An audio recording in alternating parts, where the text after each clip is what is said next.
konsultasyon sa mga legal na suliranin, talakayan hinggil sa batas na magaan mong mauunawaan.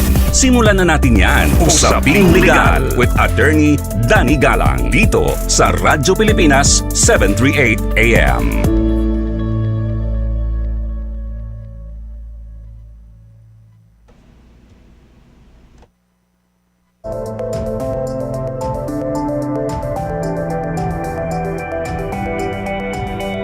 Magandang araw ho sa inyong lahat. Ako po ang inyong lingkod, Attorney Danny Galang, at kayo'y nakikinig sa Usaping Legal sa Radyo Pilipinas, Radyo Publiko.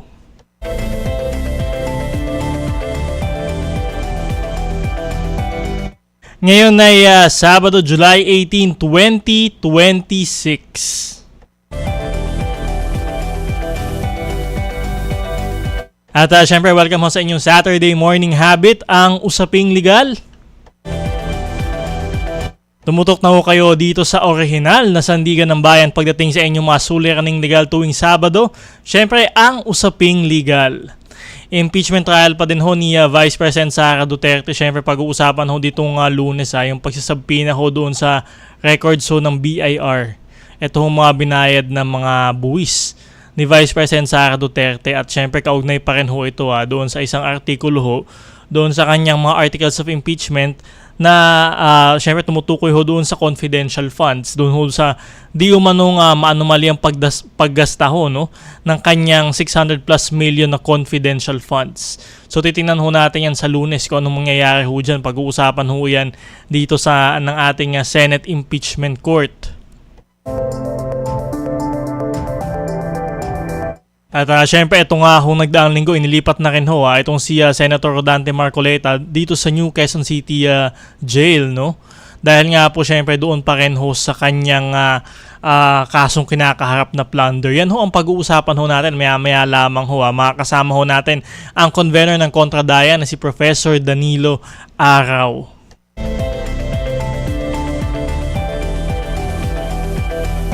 Napapakinggan ang Usaping Legal sa Radyo Pilipinas tuwing Sabado mula alas 11 ng umaga hanggang alas 12 ng tanghali. Tayo ay napapanood din ho sa Free TV dahil sa pagtutulungan ng Radyo Pilipinas at ng People's Television. Hanapin ang Usaping Legal at iba pang program ng Radyo Pilipinas sa Channel 3 sa TV Plus at sa Channel 45 to 49 naman sa For the Box. Ang programa natin ay linggo-linggong tatalakay ng mga napapanahong isyong legal at magpapaliwanag ng mga batas sa paraang simple at madaling maintindihan ng ating mga tagapakinig. Meron din ho tayong segment sa ating programa, Ang Sagot Kita, kung saan maaari kayong sumangguni ng inyong mga katanungang legal. Mag-text sa inyong katanungan, komento o reaksyon sa ating programa sa cellphone number na 0917-626-1169, 0917-626-1169 sa oras ng ating programa. At syempre sa mga nasa Facebook naman, maaari din kayong mag-comment ng inyong katanungan sa ating live stream sa Usaping Legal Facebook page at sa Facebook page ng Radyo Pilipinas.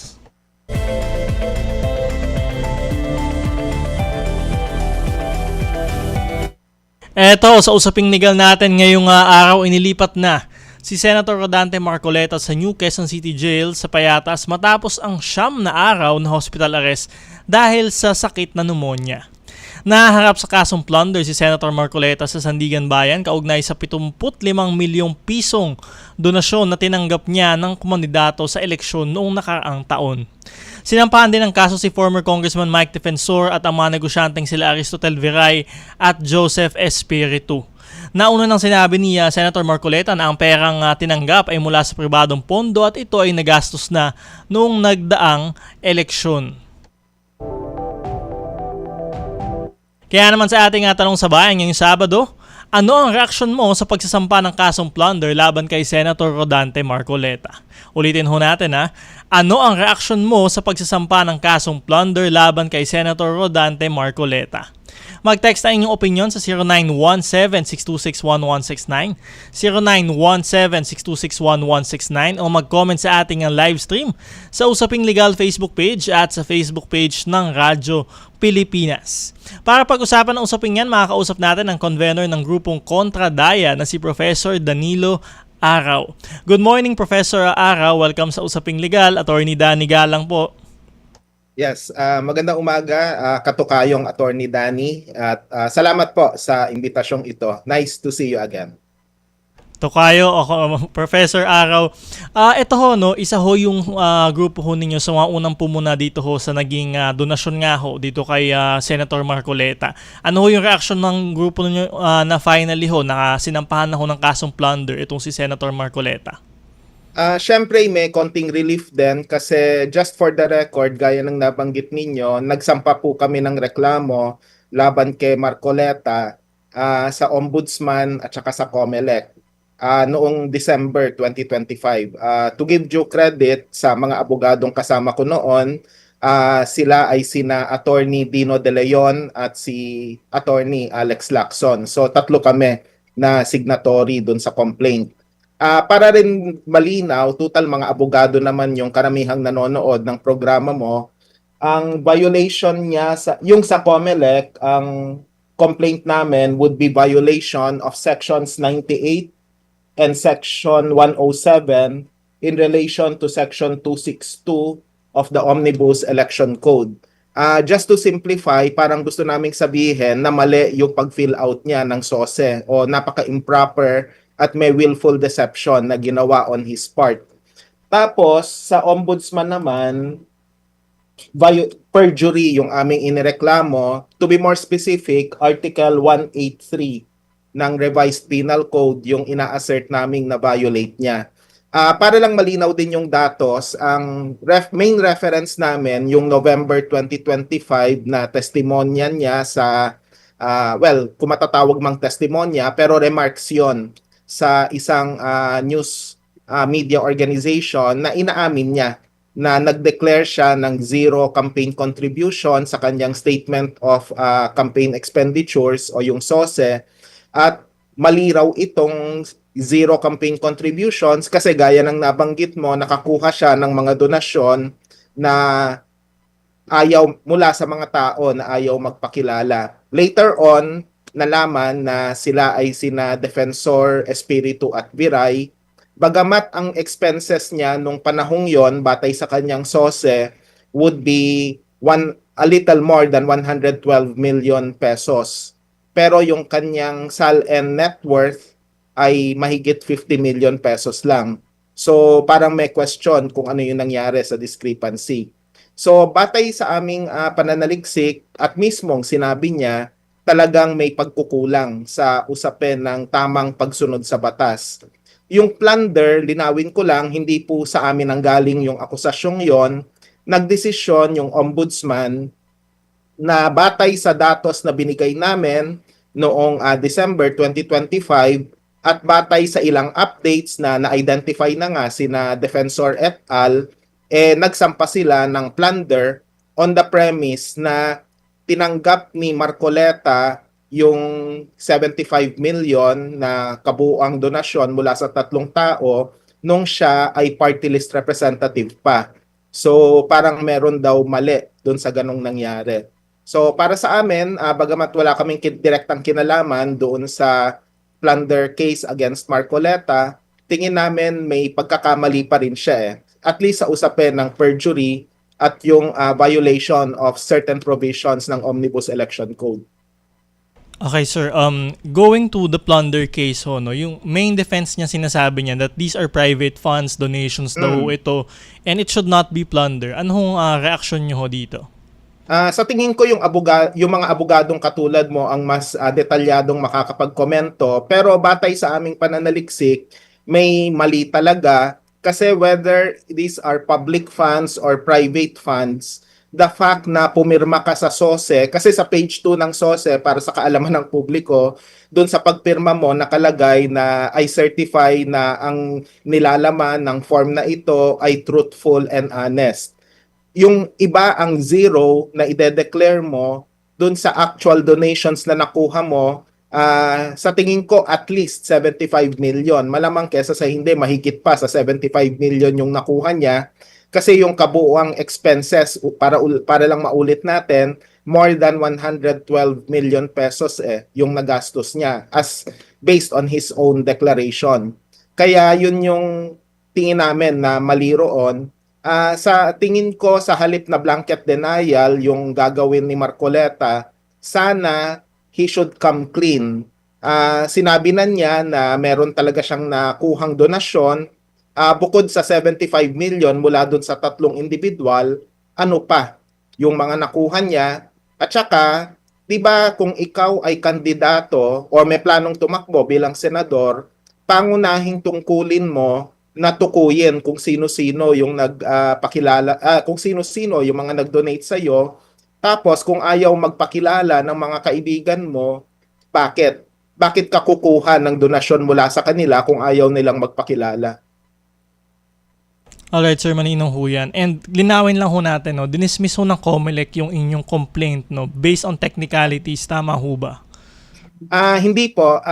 Kasi po, linawin uli natin, yung initial na ginawa ng COMELEC is a motu proprio investigation on the Marcoleta case.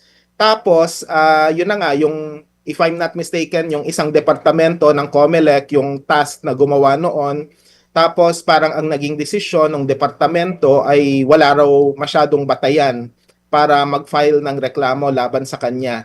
So yung final namin, hiwalay pa yon dun sa motu proprio, at hanggang ngayon wala pang desisyon hinggil dito. Please correct me if I'm wrong dahil kayo po yung abogado, pero sa pagkakaalam ko po, hiwalay na complaint yon at halimbawa lang, mangyari na yung decision nila sa motu proprio investigation would be the same decision sa amin, at least we are entitled to be notified na ganun din yung kanilang decision para may remedy kami at para may option kami if we want to appeal it to the COMELEC or to the higher courts if necessary. So sa tingin ko, dapat yung prosesong yon ay ma-observe pa rin ng COMELEC. Yes, tama ho yan. Kung hindi naman ho na-consolidate sa ibang kaso, then dapat ho may Yes. sariling desisyon ho, no, sa inyong kaso. Ito ho, sinasabi din ni Senator Marcoleta na ito hong lahat ng ito, itong mga issue ho na ito, it's just because of forces trying to prevent him from participating sa impeachment, tapos silencing him daw dun sa flood control issues. Ano ho masasabi niyo ho dito? Alam mo, wala namang magiging butas na makikita kung wala talagang problema. Halimbawa, kahit hanapan mo ng butas si Marcoleta pero malinis naman yung kanyang record, mahirap pilitin talaga na sampahan siya ng kaso. Pero dito sa usapin ng campaign contribution, talagang malinaw na sa kanya mismo nang galing yung pagkakamali. Kasi sinabi niya, in not so many words, na yung zero campaign contribution, and as he himself filled out sa SOSE, it's not the right context ng pangangampanya na ginawa niya kasi may mga nag-donate na ayaw magpakilala. Kasi alam mo, Attorney Danny, kapag hinayaan natin ito, pag hindi tayo nag-file ng kaso or ng complaint, lalabas na sa mga susunod na halalan, yung ibang kandidato, i-adapt nila what I would call as the Marcoleta formula, na pag nag-file sila ng SOSE, magde-declare na lang lahat ng zero contribution sa donations, and then the pretext is that they received it before the campaign period, and number two, they wish to remain anonymous. So this will set a dangerous precedent then. Ayaw natin ng sitwasyon na yung SOSE parang, ano ba tawag dun sa law, for compliance lang, just going through the motion of complying. Dapat seryosohin natin itong mga ganitong formularyo o form that should be assigned na transparent and accountable lahat ng mga kandidato natin, whether nanalo o natalo. Mas lalo na yung mga nanalo. Alright, sir. And ngayon, we know that Senator Marcoleta is from a huge religious sect, itong Iglesia ni Cristo. Tapos nag-rally nga ho sila before para ho maiwasan yung pag-aresto kay Senator Marcoleta. Kayo ho ba ay, ano ho ang sa tingin nyo? Anong reaksyon nyo ho dito? Medyo may pangamba ho ba kayo na baka mabaliwala na lang ho ang kaso na to dahil nga ho dito sa backing nitong isang religious sect ho? Syempre yung pag-aalala nandoon din kasi baka mamaya, alam mo naman yung mga nasa gobyerno, marami sa kanila mga politiko rin, at kapag na offend mo itong napakalaking, well, di naman malaki, pero at least yung black voting nila, substantial din naman. We're talking of how much? 3 million votes or so? Baka mag-goodbye na sila doon sa 3 milyong pwede nilang makuhang boto. Sana hindi naman. Kasi sa totoo lang, pwede ka namang manalo ng walang backing ng Iglesia ni Cristo at sana sa bahagi ng mga miyembro ng Iglesia ni Cristo, they should see through the anomaly that is happening right now. Hindi po pwedeng habang buhay kang magrarally, madidisrupt mo yung traffic, tapos kahit yung ikinabubuhay mo makokompromiso rin dahil lang gusto mong protektahan ang isang nagkamali. Linawin po natin ang ebidensya laban kay Marcoleta ay batay po sa mismong sinabi niya. Again, attorney, please correct me if I'm wrong, sa aking pakikipagkonsulta sa iba't ibang abogado, mas malakas ang kaso kapag yung testimonya mismo ng inaakusahan yung ginagamit mo laban sa kanya at talagang ang kailangan lang i-prove ay totoo ba or authentic ba yung mga sinabi niya. So sa aming palagay, ako may kumpiyansa ako at least dun sa usapin ng perjury at saka violation of certain provisions of the Omnibus Election Code na malakas talaga yon. Yung plunder, napansin ko medyo hati yung sektor ng mga abogado at saka ng mga legal experts kung ano ba yung merits ng kaso. Ayoko nang pumatol sa ganong klaseng debate. Pero kung usapin ng ebidensya sa perjury, halimbawa lang sa pagsisinungaling, tingin ko malakas yung kaso. Kaya kung babalikan natin yung sinasabi ng Iglesia ni Cristo na masyadong selective yung judgment, hindi po totoo yun. At least sa kaso ng kontradaya, ipasok ko lang na bukod kay Marcoleta, we also filed complaints sa COMELEC against Marcos Jr. and Vice President Sara Duterte regarding yung questionable campaign donations nila noong 2022. Just for the record, pending pa rin yun hanggang ngayon sa COMELEC. So wala namang selectivity sa pagkakataong ito. Alright, and yun nga, how you mentioned na talagang yung interview ang gagamitin, so kailangan lang i-authenticate, and nakita naman ho yun ng buong taong bayan nung sinabi ho niya doon sa interview, no. Panghuli na lamang ho, Professor Araw, no. Ano ho yung mensahe ninyo sa taong bayan ukol sa kasong ito, at doon ho sa mga taga-suporta ni Senator Marcoleta na naniniwala pa din na wala ho siyang ginawang kasalanan dito sa plunder case ho na ito? Okay. Siyempre po, dapat na tingnan natin yung facts ng case. Whether plunder yan, perjury, o yung violation of the Omnibus Election Code regarding the improper filling out of the SOSE. Siya po kasi mismo ang nagbigay ng mga pahayag na nagdidiin sa kanya ngayon. Kumbaga sa wikang Ingles, he is the one who ended up incriminating himself.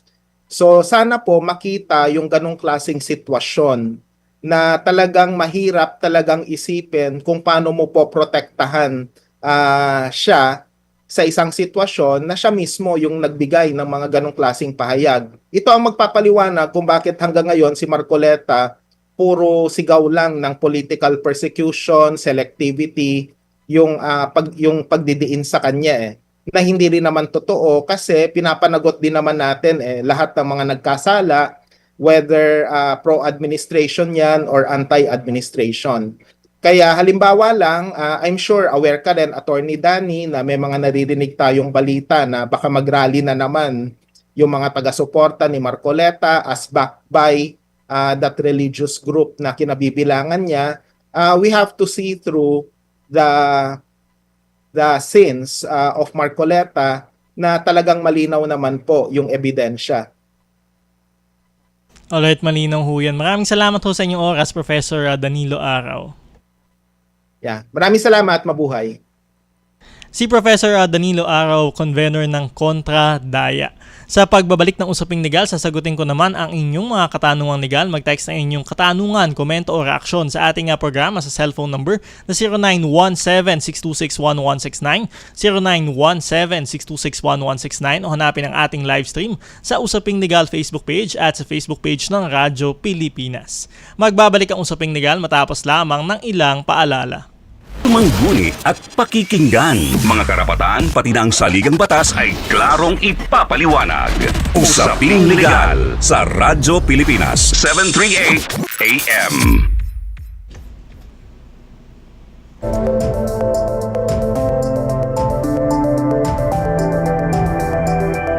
Nagbabalik ang usaping legal dito pa din sa Radyo Pilipinas, Radyo Publiko. Ito mula taong 2020 hanggang sa kasalukuyan, mapa social media man o sa radyo at telebisyon, ang programang Usaping Legal ay patuloy na nagbibigay ng serbisyo publiko para sa ating mga kababayan. Ang titulo ng ating programa na Usaping Legal ay rehistrado sa Intellectual Property Office of the Philippines bilang isang trademark at ito ay protektado ng Intellectual Property Code ng ating bansa.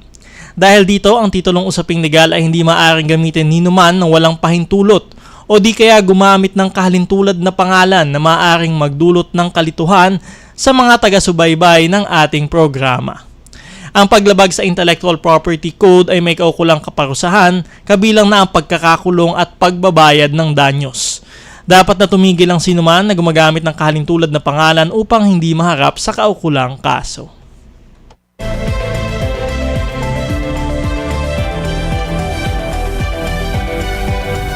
Eto, wag na ho nating patagalin pa. Dumako na ho tayo sa ating segment na Sagot Kita.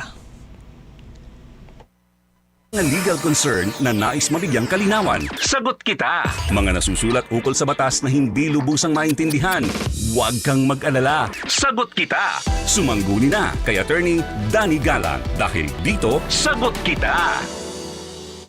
Dito sa Sagot Kita, sagot ko po kayo at ang inyong mga katanungang legal. Mag-text sa inyong katanungan, comment o reaksyon sa ating programa sa cellphone number na 0917-626-1169, 0917-626-1169 o hanapin ang ating live stream sa Usaping Legal Facebook page at sa Facebook page ng Radyo Pilipinas.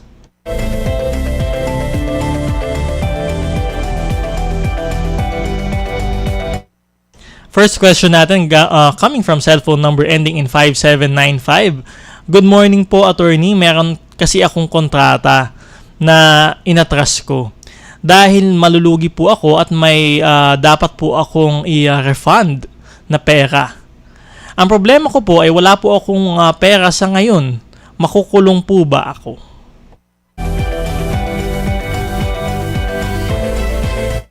So ayan ho, yung nag-message ho sa atin, meron daw siyang kontrata na kinancel ho niya, inatras ho niya at kailangan ho niyang i-refund yung halaga ano.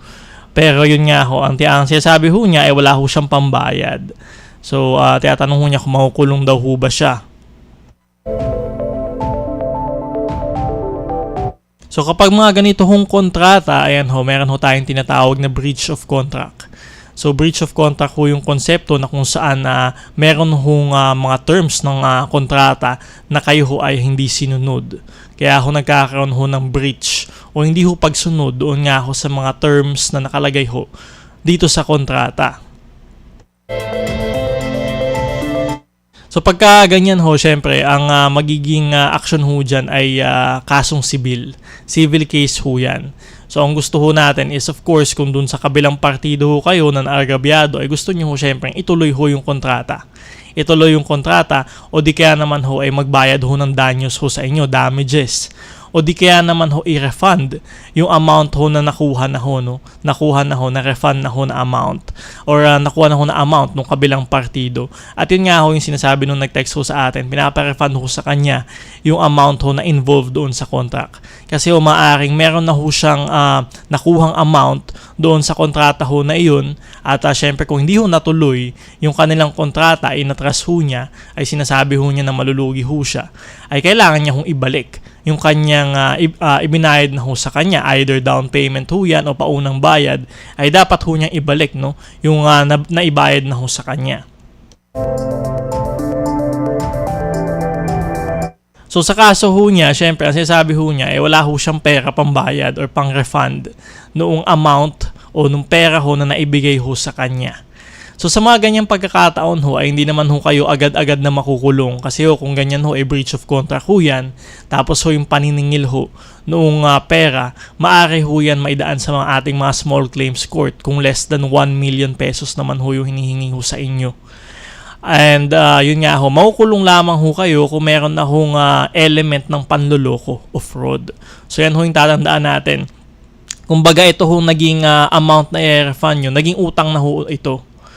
So kung wala namang hong elemento ng fraud, ayan ho, estafa o bouncing checks, ay hindi naman ho kayo agad-agad makukulong. Kasi yun nga ang sinasabi natin dito sa programa natin, wala naman ho talaga nakukulong sa utang.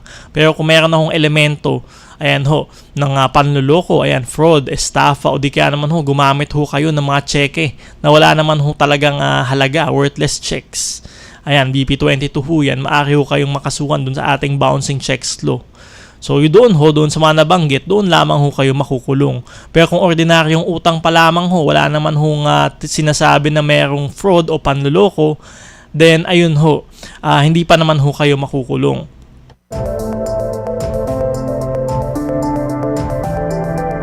So ang gawin nyo ho kapag ho kayo ay pinabarangay nung inyong kakontrata, yung other contracting party ho, ang gawin nyo ho ay kayo ho ay makiusap kung maaring mas magaan na terms ho, no, para doon sa pagbabayad ng inyong utang. So ayan ho, syempre hindi naman ho pwedeng hindi nyo ibalik yung ibinigay na ho sa inyong pera kasi ho canceled na ho yung kontrata eh. So kailangan i-refund nyo ho talaga yung amount na nakuha nyo na. Hindi ho ba? So hindi na ho ito usapin na tatanggalin ho yung kontrata o ito terminate, etc. Kasi okay na ho, I think okay na ho dun sa kabilang partido. Ang gusto na lamang ho is ibalik nyo yung pera na natanggap ho ninyo. So kung wala ho kayong pambayad for the meantime, pakiusapan nyo ho yung other contracting party ho ninyo at sabihin nyo baka mas merong ibigay na palugit ho sa inyo ilang buwan para ho mabayaran ho ninyo yung inyong pagkakautang.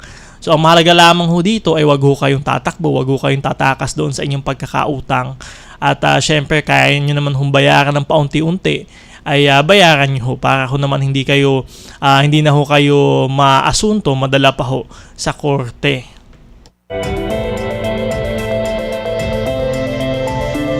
So ayan ho, good luck ho. Sana ho ay kayo ho ay makapagkasundo ng inyong ng isa kong partido pa ho dun sa kontrata. So tandaan lamang ho natin, wala ho nahukulong sa utang maliban na lamang ho kung meron na ho ng elemento ng panluloko, panlilinlang, fraud, estafa at yun nga hong paggamit ng mga cheque na wala hong halaga o bouncing checks nga ho.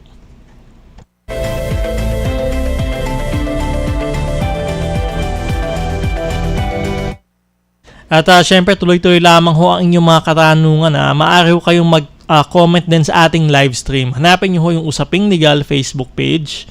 At syempre ho ang Facebook page ho ng Radyo Pilipinas. So dyan nyo ho makikita yung live stream ho natin. Maaari din ho kayong mag-text. Ayan ho, maaari din ho kayong mag-text, no? At ayan ho, doon sa ating hotline 0917-626-1169 0917-626-1169. Ito, kumuha naman ho tayo sa ating YouTube channel. Meron ho tayong YouTube channel, Attorney Danny Galang YouTube channel. Ayan ho, dyan nyo rin ho mapapanood yung mga past episodes ng Usaping Legal kung hindi ho kayo nakasubaybay tuwing Sabado. So dyan ho din ina-upload yung mga past episodes ng Usaping Legal. Ito, from Rian Fajardo. Attorney, matagal na po kaming hiwalay nung dati kong asawa. Kasal po kami. Ano po ba ang dapat kong gawin at ikaso? So, ayan ho. Ang context ho nito ay doon ho sa mga asawang nangaliwa. Ayan ho, no? Yun ho yung context ho noon.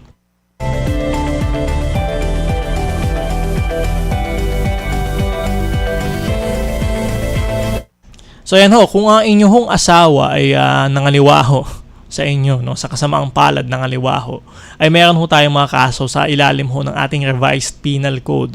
Kasong kriminal ho yan na maaari nyong isampa doon sa inyong asawa.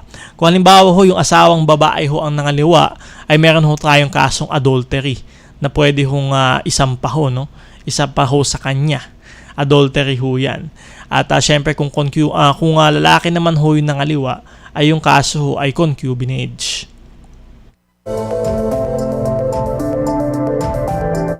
So yung pagkakaiba nga lang ho ng dalawa, kasi ho, sa kasong adultery, mas madali hong patunayan. Kasi ho, sa kasong ito, kailangan lamang ho nagkaroon ng sexual intercourse o pakikipagtalik ang isang may asawang babae sa ibang lalaki na syempre hindi ho niya asawa. So kahit isang instance lang ho ng pakikipagtalik o sexual intercourse sa ibang lalaki na hindi niya asawa, maaari niyo na hong kasuhan ng kasong adultery ang inyong asawa. So ayan ho, at may kulong ho yan ng hanggang 6 na taon, no?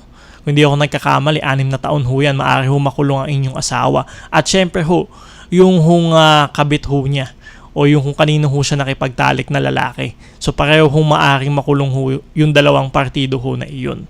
At ang kailangan lamang ho dito sa adultery at sa concubinage nga ho ay kailangan ho kayo ho ay kasal. So dapat ho legally married ho kayo. So kung kayo ho ay live-in partner lamang ay hindi ho ito saklaw ho ng batas kasi dapat ho kayo ho ay legally married. Ngayon ho kapag lalaki naman ho yung nagkasala, ang kaso naman ho natin diyan ay concubinage. So concubinage ho 'yan. At sinasabi ho natin kanina, mas mahirap ho, no, na patunayan. Kasi ho sa concubinage, kailangan ho, hindi lang ho basta-basta nakipagtalik ang inyong asawang lalaki sa ibang babae. Kailangan ho dito ay ibinahay ho niya sa inyong conjugal dwelling o di kaya doon sa ibang bahay ho under scandalous circumstances. So yun, ibig sabihin ho, hindi lamang ho siya basta nakipagtalik, ayan, sa motel o hotel, dapat ho, ay ibinahay ho niya yung kanyang kabit. Either doon sa inyong conjugal dwelling o bahay ho ninyo o di kaya naman ho sa ibang bahay at under scandalous circumstances. Anong ibig sabihin ho noon? Ibig sabihin ho noon, alam ho ng buong bayan, buong barangay na talaga namang sila ay may magkabit nga ho o di kaya alam ho na sila ay namumuhay na hindi mag-asawa at sila ay nakatira doon sa bahay na yun. So ibig sabihin ho, under scandalous circumstances. So yun lamang ho yung ikakaso nyo ho, concubinage. At yung concubinage ho, may kulong naman ho yan na hanggang 4 na taon. 4 na taon naman ho yan. So ibig sabihin ho, yun nga ang sinasabi ho natin, medyo unfair yung treatment sa babae o sa lalaki kasi mas mataas ho yung kulong sa babae na nagkasala kumpara ho doon sa lalaki. Ang revised penal code natin ho, hindi pa ho napapalitan from 1930s pa ho. Na kung saan, syempre, alam niyo naman ho, mas iba ho pa yung hindi pa ho pantay yung pagtingin sa mga babae at lalaki noong mga panahon ho na iyon.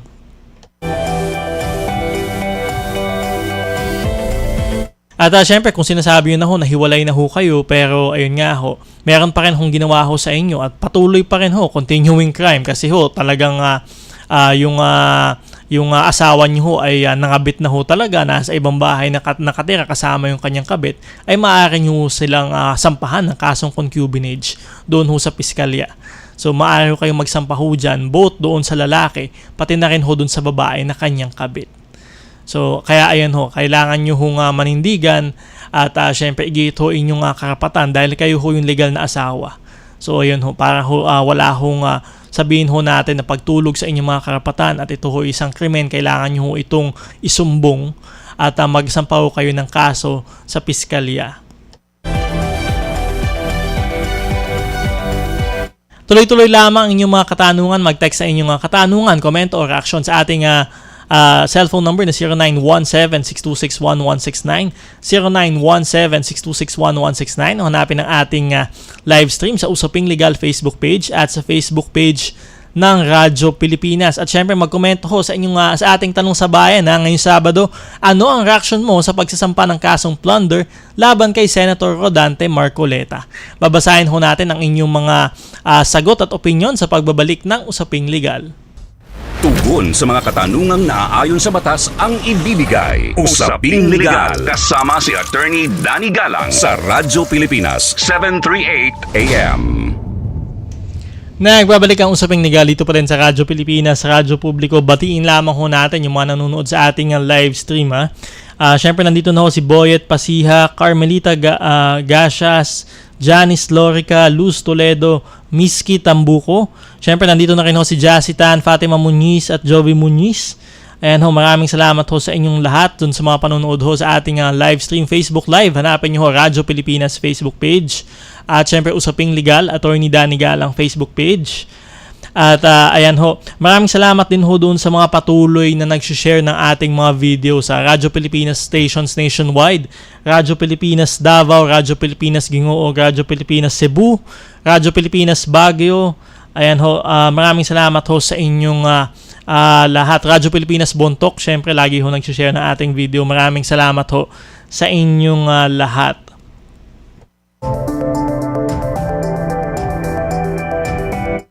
Eto, magbasa lamang ho tayo ng ilang sa inyong mga komento at opinion sa ating tanong sa bayan ngayong Sabado. Ano ang reaksyon mo sa pagsampa ng kasong plunder laban kay Senator Rodante Marcoleta?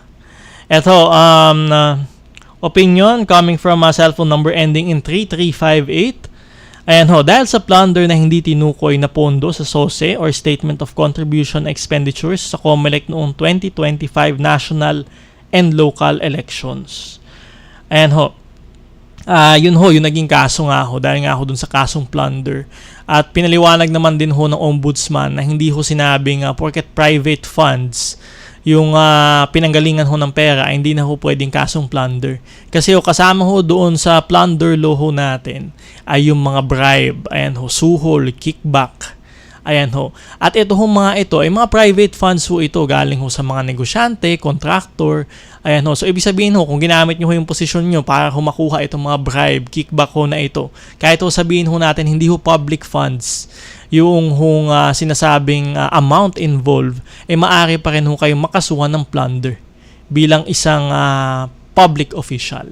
So, kung matatandaan nyo nga rin ho, yung plunder case ho ni President Joseph Estrada dati, hindi naman ho involving public funds. Ito ho involving private funds na binigay nga ho, allegedly, syempre, na sinasabi ho ay isinuhol ho sa kanya. So, yun ho, ng isang contractor, ng isang malaking kumpanya, isang malaking negosyo, para ho syempre magpatuloy yung kanilang mga proyekto, ay private funds ho yun. Kaya ho, walang basehan din ho yung sinasabi na porket private funds, donasyon, ay hindi na ho maaaring sampahan ng plunder, maaari pa din ho. Basta ho mapatunayan, syempre, na ginamit ho yung posisyon para ho doon sa, para ho pagbigyan, o di kaya magkaroon ho ng benepisyo, itong mga nanuhul ho sa kanya, kickback, ayan ho. At ayun nga ho, syempre papatunayan pa din naman ho yan doon sa Sandigan Bayan. Kaya ongoing pa nga ho yung kaso ho na ito. From Bohol listeners, ayan, coming from cellphone number ending in 5011, ito, suki ho natin ito from Bohol listeners. I am sorry to say, naku, ano bang pinagkaiba sa pinagsasabi ni Marcoleta sa harap ng kamera sa loob ng Senado at galit na galit daw siya sa mandaraya. Ano bang pinagkaiba sa ginagawa niyang pandadaya? Sa totoo lang, nawawala yung silbi pagka anti-corrupt ni Marcoleta kasi isa rin siya sa mga lawbreaker. Tapos gagawa siya ng story na kawawa siya, inaapi siya at ginagamit pa niya ang emosyon ng mga taong bayan. Ayan ho, from Bohol listener, coming from cellphone number ending in 5011, happy viewing ho sa lahat ng mga nakikinig sa atin sa Bohol. Ayan ho. At syempre yung sinasabi ho niya ay parang ginagamit ho ang emosyon ng taong bayan. Ay ayun nga ho, ay syempre kung sinasabi ho natin na anti-corruption crusader itong si Senator Marcoleta, ay dapat ho ay gawin din ho niya sa sarili ho niya, hindi ho ba? At sabi nga ho ni Professor Danilo Araw kanina, kailangan mag-come clean na ho siya. Kasi hindi lamang ho natin sigurado, yung 75 million, ito ho yung lumabas sa interview ho niya doon sa isang TV show. Na ito daw ho yung pondo na binigay ho sa kanya at hindi ho niya initially pinangalanan, di ba? Yung mga nagbigay ng pondo, tapos ho ay hindi ho niya dineclare sa kanyang SOSE at SALN. So, ito lamang ho ba yung amount na sinasabi ho niya, 75 million, na meron pa ho bang ibang amount, di ba? Na hindi pa ho niya idinedeklara. Hindi ho ba? At syempre kung tayo ho ay public servant, kailangan ho tayo ho ay sumusunod ho sa batas. Hindi ho sapat na tayo ay puro salita ho lamang, puro dakdak lamang sa social media. Ayan ho, dapat ho ay we walk the talk. 'Di ba? Dapat ho ay tayo mismo ang sumusunod doon sa mga batas. Hindi ho tayo dapat yung mga lawbreaker na tinatawag ho natin. Kasi ho, tayo ay public servant eh. Tayo ay inihalal ho sa ganyang posisyon, dapat ho ay tayo ho mismo ang sumusunod at hindi ho sumusuway sa batas.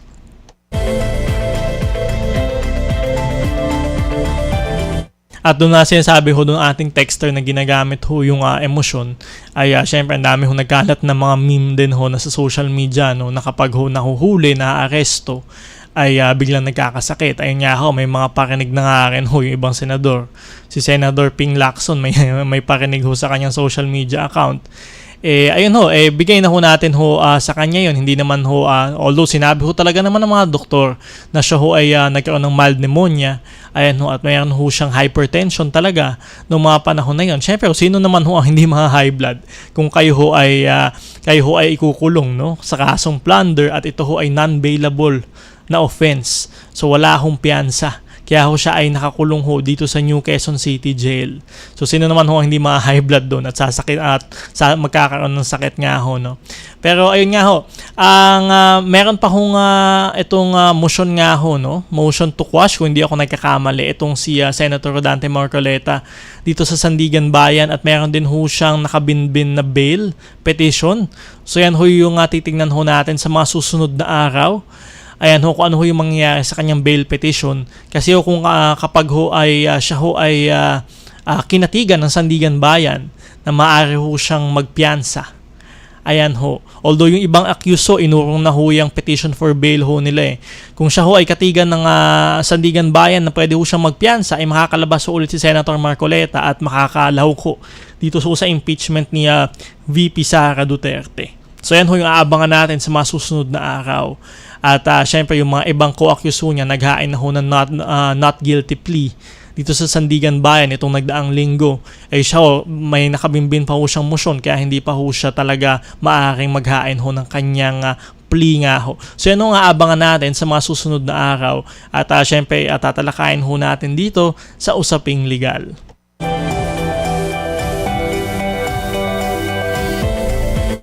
Diyan na ho muna nagtatapos ang ating programang araw. Maraming salamat sa ating mga nakasamang engineers at staff. Engineer Rolly Bumatayo, Arnel Villamor, Mark Bukiron, Tess Ramirez at syempre Isabel Silang. Magkakinigan ulit tayo sa susunod na Sabado, alas 11 ng umaga hanggang alas 12 ng tanghali. Dito pa din sa Radyo Pilipinas, Radyo Publiko muli.